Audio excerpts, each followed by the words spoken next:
काही महत्त्वाचे काम असलं आणि अव्यूने ते इझिली करू दिलं असं कधीच शक्य नाही आहे. माझ्याकडे केचपची बॉटल होती आणि त्यालाच मी छान असं कलरिंग करून घेतलं. त्यानंतर मला पार्लरला जायचं होतं. माझा बिफोर आणि आफ्टर लुक तुम्हाला दिसेलच. तिने आज अजिबात व्यवस्थित थ्रेडिंग केली नाही. मूड खूप जास्ती खराब होतं, पण आता काय करणार. तिला पैसे दिले, घरी आली आणि छान असं आयसिंग करून घेतली, कारण भरपूर साऱ्या ठिकाणींना छोटे छोटे इंजरीज झाले होते. त्यानंतर अव्यूची एवढी लुडबुड चालली होती. मला करायचं होतं इथे शूट आणि अव्यूचं कंटिन्यू चाललं होतं. त्याचं कंटिन्यू पुढे येणं मागे येणं असं काहीसं चाललं होतं.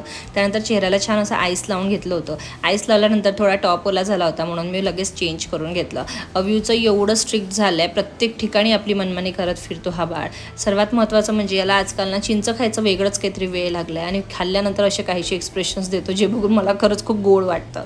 त्यानंतर संध्याकाळी आम्हाला स्वामी समर्थांच्या दर्शनासाठी जायचं होतं. त्यासाठीच आम्ही ते छान रेडी झालो होतो. पण अव्यूला नेहमी असं वाटतं की बाबा गाडी काढता काढता पळून जातो की काय माहिती नाही, आणि म्हणून त्याचं इथे रडगाणं सुरू झालं होतं. गाडीवर बसल्यानंतर आम्ही तर हवेत उडत असतो, कारण आम्हाला आजकाल बसायचं नसते तर उभंच राहायचं असते. कारण बसल्यानंतर सगळा व्ह्यू मला काही दिसत नाही आई, म्हणून मला उभंच राहू दे असं काहीचं त्याचा ॲटिट्यूड असतो. आज आम्ही भरपूर उशिरा आलो होतो दर्शन करायला, तरीसुद्धा ना भरपूर गर्दी होती. त्यानंतर दर्शन छान आमचं झालं आणि लगेच आम्ही लाईनमध्ये लागलो. थोडंफार महाप्रसाद घेतला, घरी आलो, पोटभर जेवण केलं आणि त्यानंतर थोड्या वेळ खाली वॉक करायला जायचं म्हणून खाली आलो. पण अव्यूचं बघा, आजकाल आम्हाला पायी चालायचंच नसते. आई मला धर, अदरवाईज मी घरी चल, असं त्याचा ॲटिट्यूड होता आणि त्याच्यामुळे माझा आणि प्रीतमचं दोघांचंही वॉक होत नाही.